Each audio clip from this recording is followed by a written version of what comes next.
가지고 오늘은 민수기 30장 이제 말씀 민수기를 우리가 수요예배 쫙 하고 읽을 때도 민수기 쫙 읽잖아요. 아론이 죽었고요. 이제 하나님께서 모세도 너 죽는다라고 이제 얘기를 하셔요. 그래서 그 신명기나 이런 데는 느보산이라 그랬는데 여기는 비스가 산이라 그러더라고요. 비스가 산 꼭대기에서 저 가나안 땅을 보게 해주셔요. 보게 해주시고 네 대신 이제 모세가 먼저 여쭤봐요. 하나님 저 죽으면 어떡하지? 걱정하지 마. 내가 여호수아를 네 뒤를 이을 지도자로 삼을게 해서 여호수아를 그 기름을 붓게 해주시고 많은 사람 앞에서 존귀하게 해주셔요. 그래서 모세가 살아있을 때 이미 여호수아가 차세대 모세가 죽은 후에 지도자가 될 것이다 라고 다 얘기를 해주셨어요. 그리고 난 다음에 이제 이스라엘이 지켜야 할 매달 첫날이죠. 첫날 제사 드리는 거, 또 안식일에 제사 드리는 거, 또 매달 또 언제죠? 보름 정도인가요? 그때 또 제사 드리는 거, 그리고 6월절, 77절 또는 77절은 뭐라 그래요? 오순절이라고도 하고요. 또 나팔절, 그 하나님의 교회, 그 어머니 하나님 나팔절 지켜야 된다, 머질 지켜야 된다, 막 그런 얘기 막 하는 교회 있잖아요.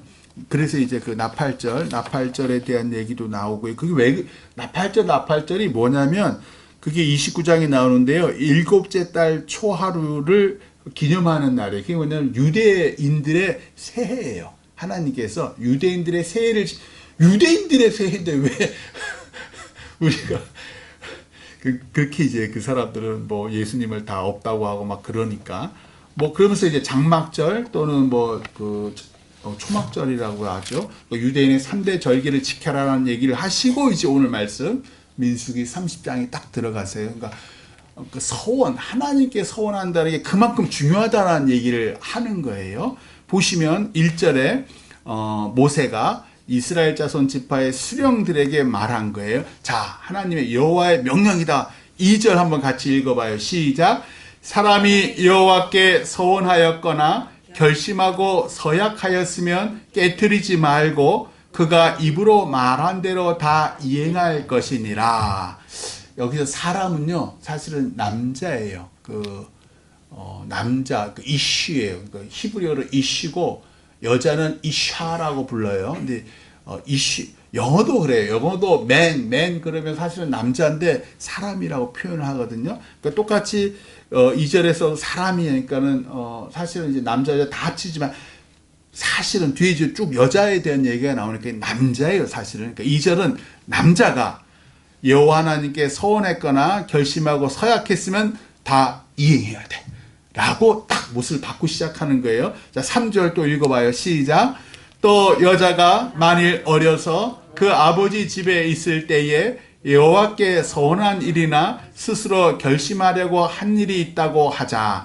자, 이제는 어린 여자, 소녀 또는 처녀, 시집가지 않고 아직 나이가 들었지만 아버지 집에 그대로 있는 그런 여자예요. 그런 여자는 자, 네가 하나님께 서원했어. 아니면 스스로 결심했어. 이런 일을 하자고. 자, 4절, 5절 같이 읽어요. 시작. 그의 아버지가 그의 서원이나 그가 결심한 서약을 듣고도 그에게 아무 말이 없으면 그의 모든 서원을 행할 것이요 그가 결심한 서약을 지킬 것이니라. 그러나 그의 아버지가 그것을 듣는 날에 허락하지 아니하면 그의 서원과 결심한 서약을 이루지 못할 것이니 그의 아버지가 허락하지 아니하였은즉 여호와께서 사하시리라. 아멘. 서원이라는 건요, 히브리어 여기 네데르라는 건데, 그러니까 형태를 가지고 있는 재물일 수도 있고요, 보통. 또는 그러니까 자기 소유 가운데 어떤 거를 하나님께 구별해서 드리는 거예요. 그걸 서원이라 그러는데, 자기가 소유한 것이 재산일 수도 있고 땅일 수도 있고 아니면 보이지 않는 나의 삶. 왜 나실인의 서원 기억나시죠? 삼손이 나실인이었잖아요. 그래서 왜 삭도를 대지 않고 막 그런 거 있죠. 그러니까 나의 삶을 하나님께 평생 드리겠습니다 하는 것도 이제 일종의 서원인 거예요. 그래서 요거 이렇게 하나님께 유형이나 무형의 나의 것을 드린다라고 하는 걸 서원이라 그러고요. 결심하고 서약한 일은 술을 안 마시겠습니다. 금주. 내가 아니면 밥을 안 먹겠습니다. 금식. 또는 내가 금욕, 내가 정욕을 이렇게 하는 걸 안 하겠습니다.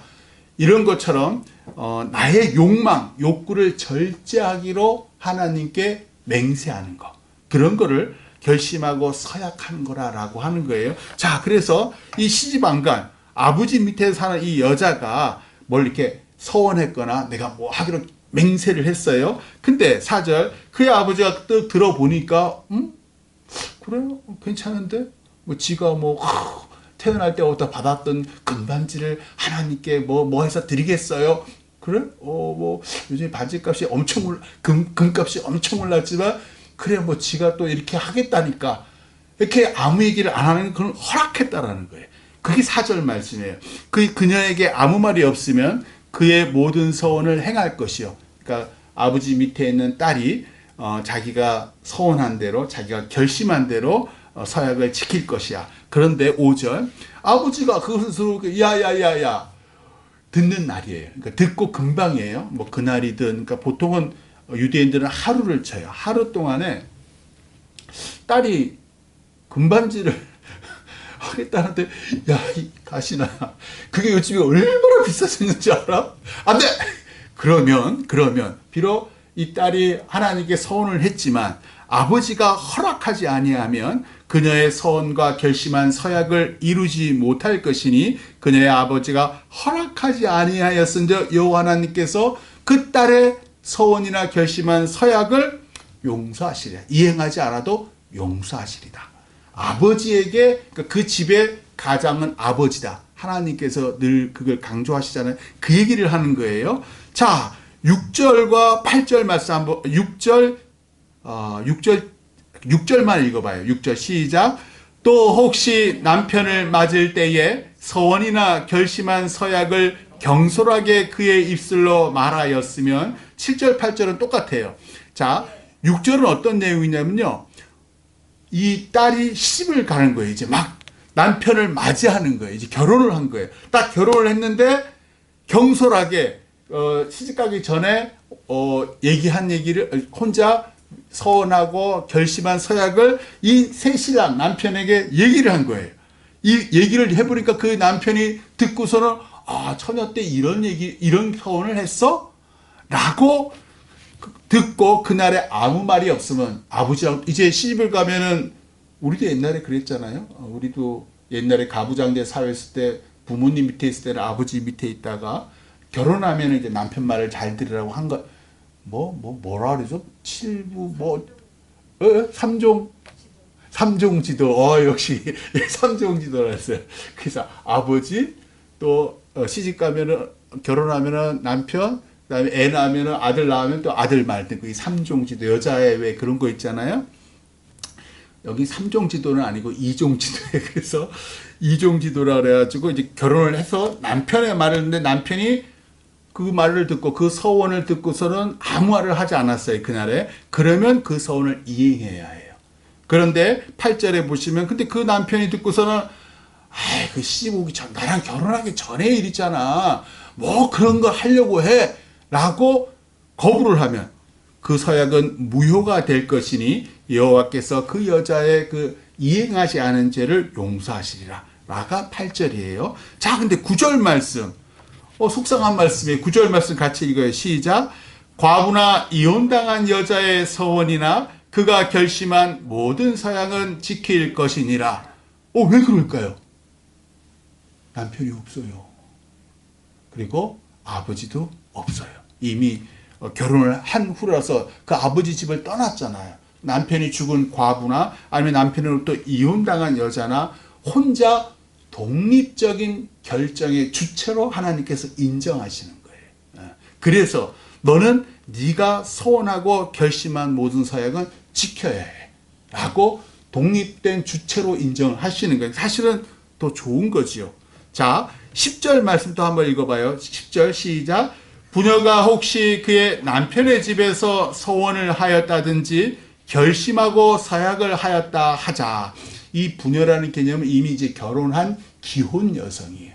기혼 여성이 남편이 있는데 남편의 집에서 내가 너무너무 심령이 괴롭고 뭐 아이를 못 낳았다든지 여러 가지 아닌데 아이가 갑자기 뭐 사고가 났다든지 병이 났다든지 그래가지고 하나님께 자기가 뭐 재물을 드리든지 아니 자신의 몸을 드리든지 아니면 내가 금식하고 금주하고 뭐 그런 거를 맹세를 한 거예요. 맹세를 하고 그거를 남편에게 얘기를 했어요. 남편이 듣고 그래 나도 그러면 당신 따라서 서원할게 내지는 그래 나도 같이 금식할게 이럴 수 있잖아요. 그러니까 거기에 대해서 가타부타 얘기하지 않아요. 그러면 그 서원이나 그 결심한 서약은 지켜라. 남편이 동조했으니까. 그러니까 말을 하지 않는다는 얘기는 허락했다라는 거예요. 반면에 12절 그러나 남편이 듣고 난 다음에 여보 그런다고 뭐 하나님이 들어주시겠어? 뭐 그런 남편들 많잖아요. 그래서 못하게 해. 그러면 무효하게 된 그 서원 그 결심한 서약은 무효가 됐고 하나님께서도 그 아내를 그 부녀를 용서하시리라. 그리고 13절 13절 같이 읽어요. 시작. 모든 서원과 마음을 자제하기로 한 모든 서약은 그의 남편이 그것을 지키게도 할 수 있고 무효하게도 할 수 있으니 아이고 목사님 이거 다 옛날 말씀이네요. 요즘에 여자들이 다 결정을 하는데 이게 무슨 택도 안 되는 말씀입니까? 근데 택도 안 되는 게 하나님의 질서예요. 그러니까 우리가 취사 선택하면 안 돼요. 우리가 왜 뭐 동성애는 막 반대하는 거 열을 올리면서 막 하는데 남자 여자 있을 때는 뭐 아이고 왜 남자가 맨날 앞서 아니에요. 하나님의 말씀은 처음부터 끝까지 지키려면 다 지키셔야 돼. 그쵸? 그 하나님 말씀이니까. 내가 하나님 요 말씀은 좋고 요 말씀은 싫어요. 그건 지가 하나님인 거죠. 그건 지가 하나님인 그런 게 아니에요. 근데 여기 중요한 것은 여기서 나오는 지금 남편 또는 아버지는 하나님을 믿는 아버지와 남편이에요. 그 아버지와 남편의 말을 들으라는 거예요. 그래서 여기도 마찬가지죠. 그의 남편이 아내의 그 마음을 아내의 그 소원을 지키게도 할 수 있고 무효하게도 할 수 있다라고 말씀하시는 거예요. 우리 보고 예수님께서 우리 보고 신부라 그러잖아요. 당신이 신랑이라고 하시고요. 무슨 얘기냐면 신랑이신 예수님이 주도권을 갖고 계신 거예요. 그렇잖아요. 우리 죄 누가 용서해요? 신랑이신 예수님이 용서하시잖아요. 이 질서예요. 하나님의 질서예요. 그걸 말씀하시는 거예요. 14절 같이 읽어봐요. 시작. 그의 남편이 여러 날이 지나도록 말이 없으면 아내의 소원과 스스로 결심한 일을 지키게 하는 것이니 이는 그가 그것을 들을 때에 그의 아내에게 아무 말도 아니하였으므로 지키게 됨이니라. 너에게 네가 아내가 서운했지만 결국 모든 책임은 남편 너에게 있다라는 거예요. 지금 그걸 얘기를 했어요. 그러면서 더 무시무시한 말씀을 15절에 같이 읽어요. 시작. 그러나 그의 남편이 들은 지 얼마 후에 그것을 무효하게 하면 그가 아내의 죄를 담당할 것이니라. 아멘. 얼마나 감사합니까? 자, 아까는 속상했어요. 왜 남편 말 다 들으라는 거야? 근데 뭐라 그래? 15절은? 그런데 남편이 듣고 하루가 아니라 얼마 지났어요. 그런데 곰곰이 그때 들었을 때는 아내의 서원이 기특하다. 우리 마누라가 대단하네. 그러다가 3일 일주일 딱 지나니까 그러면 이거 좀 문제가 있는데 하고서는 그것을 무효하게 아내의 서원을 무효하게 해요. 그러면 그 남편이 아내의 죄를 담당할 것이다. 이미 시간이 지났다는 거예요. 그럼 그건 지켜야 돼. 근데 네가 뒤늦게 무효하게 해? 이거는 하나님 앞에서 지은 죄인데 누가 담당해요? 네 남편이. 얼마나 감사합니까? 하나님은 책임을 그러니까 너에게 권리를 줘. 그러나 그거에 대한 책임도 반드시 남편이지. 남자가 져야 되고 아버지가 져야 돼. 라는 말씀을 하시는 거예요. 16절 같이 읽어요. 시작. 이는 여호와께서 모세에게 명령하신 규례니 남편이 아내에게 아버지가 자기 집에 있는 어린 딸에 대한 것이니라. 아멘. 아무쪼록 믿는 애비로서 또 믿는 남편으로서 내 아내가 소원하고 결심한 또 서약이 있으면 같이 상의하시고 신중하게 결정하셔서 하나님께 영광이 되고 하나님께 기쁨이 되면 꼭 그 소원을 지키시는 우리 금떡교회 성도 되시기를 소망합니다. 기도하겠습니다.